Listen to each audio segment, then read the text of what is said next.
Dito, pinakuluan ko sa Sprite ang mga seafoods.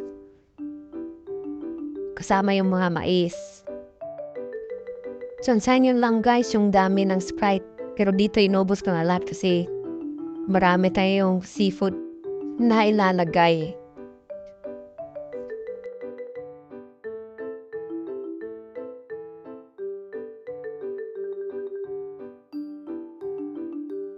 Dito nilagay ko na yung crab. So, kalahating kilong crab yung nilagay ko dito.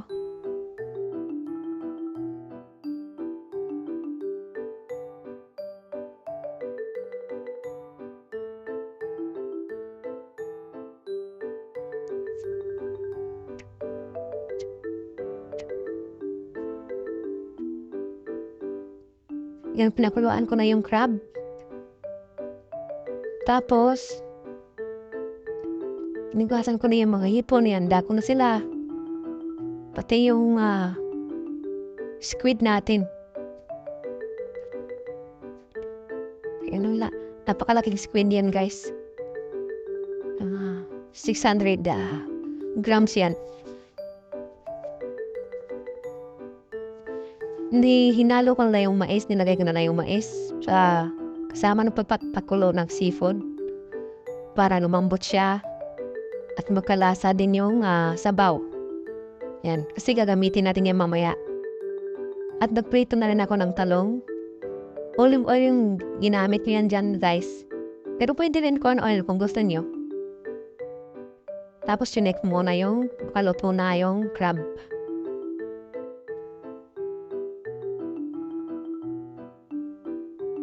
Tapos, tinanggal ko na yung crab. Kasi may lalagay tayo yung hipon. So, yung mais dyan pa rin. Kasi, hindi pa yan luto.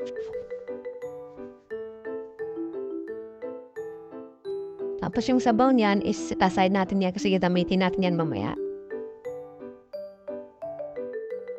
Nagprito na rin ako ng okra guys. Tapos, ito na. Yung hipon. Hindi ko na napakita. Luto na yung hipon. Tsaka yung mais. Nagprito na rin ako ng konting isda lang. So, ito. Nagtunaw na ako ng butter para sa ating sauce.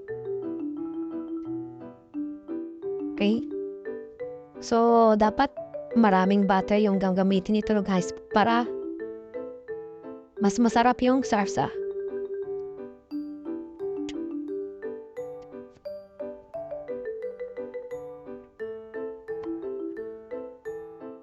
Tunawin nating mabuti.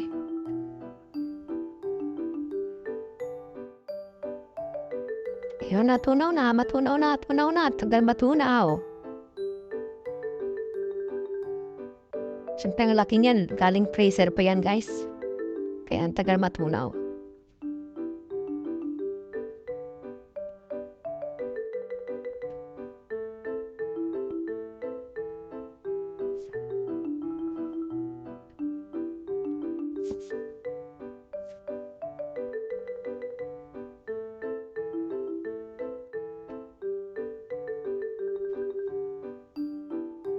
Tsaka natin lagyan ng bawang. So, mga medium cook lang yung bawang.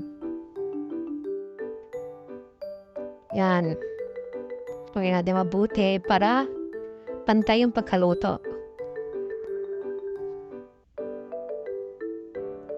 Tapos, dito nilagyan ko na ng white onion. Pwede yung red onion, guys. Ito lang meron kami white onion. Optional na yun guys, pwede rin wala.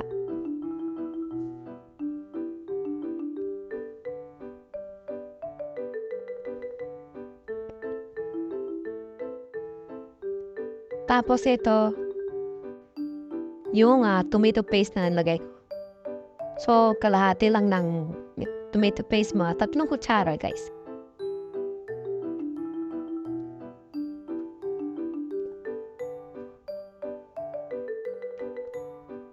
Tapos ito, mga 2 kutsarang barbecue sauce. Para lang konting lasa siya ng barbecue. Ganun. So, experiment ko lang to guys. Tapos, konting oyster sauce. Konting-konti, mga 5 kutsara.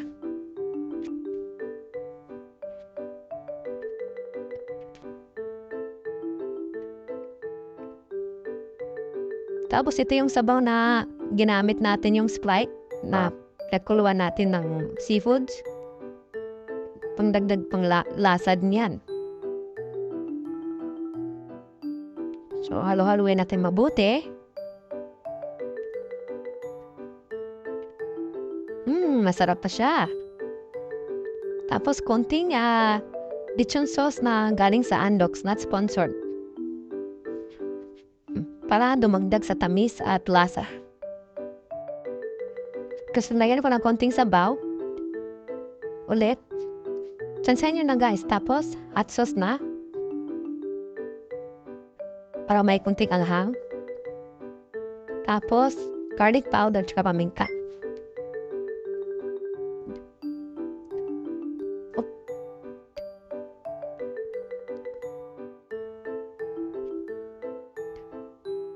Tapos, nilagyan ko din siya ng dahon ng loryan.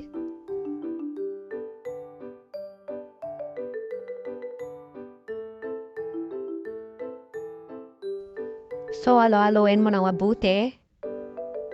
Tapos, ito na, nilagay ko na yung seafood. Lahat ng seafood nandiyan na. So, yung pusit, hindi ko na niluto. Dinlagay ko na lang agad dyan. Para dyan na siya maluto. Haluin na mabuti para magpantay yung lasa.